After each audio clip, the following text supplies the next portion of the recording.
ስድስተኛው ነጥብ ደግሞ ክሊኒንግ ኤንድ ሜንቴኒንግ ነው። ላፕቶፕ ልክ እንደ ማንኛውም ለምሳሌ መኪናችን ሁሉ ጊዜ ካር ዋሽ እንወስዳለን፣ በፕሮፌሽናሎች እናሳጥባለን። አንዳንድ ነው ቤታችን ራሳችን ክሊን እናደርጋለን፣ ቤታችን እናጸዳለን። ልክ እንደዛው ላፕቶፕ ክሊን ይደረጋል።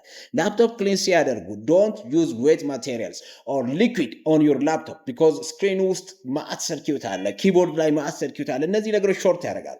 ላፕቶፑን ሲያጸዱ ማይክሮፋይበር ክሎዝስ አሉ። በእነሱ እርጥበቱን እሱ ላይ አፕላይ አድርገን ውሃ ካልተቸገሩ ውሃ ይጠቀሙ። ምክንያቱም ዳይሬክት ማጽጃ ማቴሪያሎች አሉ።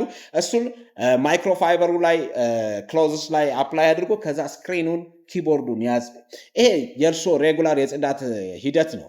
ግን እንደ አስፈላጊነቱ በ6 ወርም በአመትም ላፕቶፕን ፕሮፌሽናል ክሊነሮች ጋር ወስደው ቢያጸዱ። ፕሮፌሽናል ክሊነሮች ማለት ብሎወር ያላቸው ሌሎችን ማቴሪያሎች የሚጠቀሙ ሰዎች ናቸው። እዛ ሄደው ማጸዳት ይችላሉ። ላፕቶፖ ጤነኛ ሆኖ እንዲቆይ ያደርጋል። ሰባተኛው ነጥብ ደግሞ ላፕቶፖን ቻርጅ ሲያደርጉ ሁል ጊዜ ባትሪ ጋር ሪሌትድ የሆነ ነገር ነው። ቻርጅ ሲያደርጉ ሁል ፕላግ አድርገው አይተውት፣ ሰክተው አይተውት። ለምን? ባትሪው ኮንትራክት እና ሪላክስ እያደረገ ነው ፓወር የሚይዘው።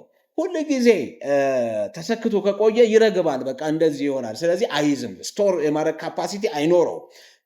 ስቶር የማድረግ ካፓሲቲ እንዲኖረው ምንድነው ማድረግ ያለብን? ላፕቶፖቻችን ከ10% በታች አይውረድ። የባትሪ ላይፍ አለች ከሰዓቱ ቀጥሎ፣ ላፕቶፓችሁ ስክሪን ላይ ከሰዓት ቀጥሎ ባትሪ ላይፍ አለች።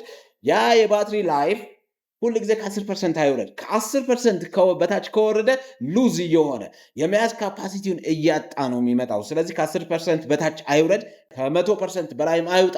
ከ100% በላይ አይውጣ ማለት ቻርጅ ሆኖ ቁጭ አይበል። ኢፍ ዩር ባትሪ ኢዝ ፉል ዲስኮኔክት ያድርጉት፣ ከዛ ይጠቀሙ።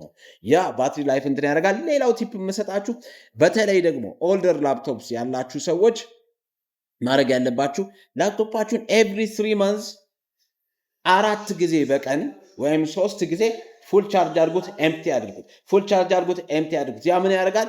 ሪላክስ ኤንድ ኮንትራክት ያደርግና ባትሪው ሆልድ የማድረግ ካፓሲቲውን ሪፍሬሽ ያደርጋል። ኖታ